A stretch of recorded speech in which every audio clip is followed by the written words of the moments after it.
Claro Enigma é uma obra composta por 42 poemas, data de 1951 e é da autoria de Carlos Drummond de Andrade, escritor modernista brasileiro. Inserido na terceira fase do modernismo, foi escrito no final da década de 40. A obra possui uma característica mais introspectiva e reflexiva, resultado da angústia vivida no período da Guerra Fria, já que a ameaça de uma bomba atômica atormentava o mundo. Para o poeta Drummond, que sempre lutou pela liberdade, a percepção de regimes ideologicamente tão distintos e a imposição da necessidade de aderir a um dos lados conduz à perplexidade e ao pessimismo.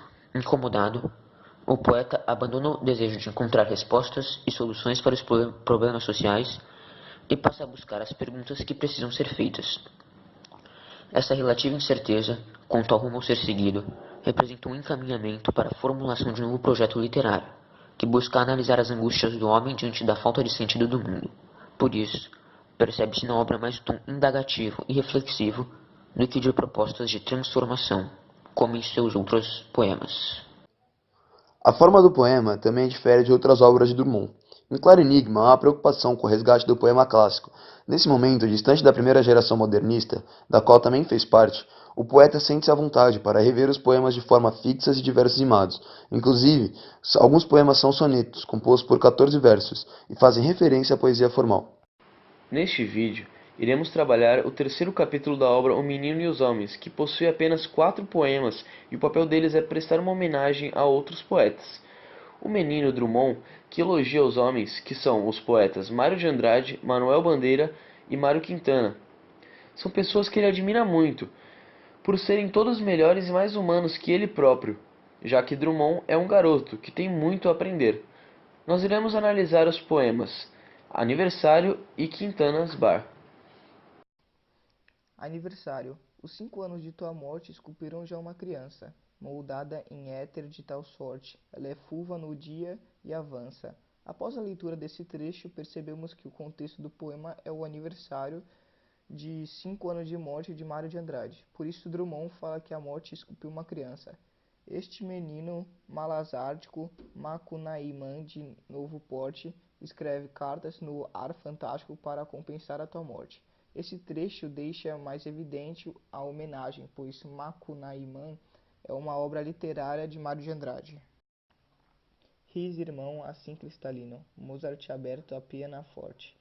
O redondo, claro, políneo riso de quem conhece a morte. Outra clara referência a Mário de Andrade, já que ele era pianista. Por isso Mozart é citado e a citação da morte revela o pessimismo do autor. Giras na ursa maior, acaso solitário, em meio à corte, sem nas pupilas flor ou vaso. Mas o jardim é teu da morte. Drummond associa a morte a uma constelação e diz que agora Mário de Andrade está solitário no jardim da morte, evidenciando o tom de pessimismo do poema. Podemos perceber a estrutura certinha do poema, já que o poema retoma a estrutura dos clássicos. Quintana's Bar, num bar fechado há muitos anos, e cujas portas de aço bruscamente se descerraram, encontro quem nunca vira, o poeta Mário Quintana. O trecho deixa claro que o poema fez referência a Mário Quintana. Drummond diz que o encontro em um bar, o que explica o nome do poema. Na tal incorporação das coisas antigas, perdura um elemento mágico, estrela do mar ou Aldebaran.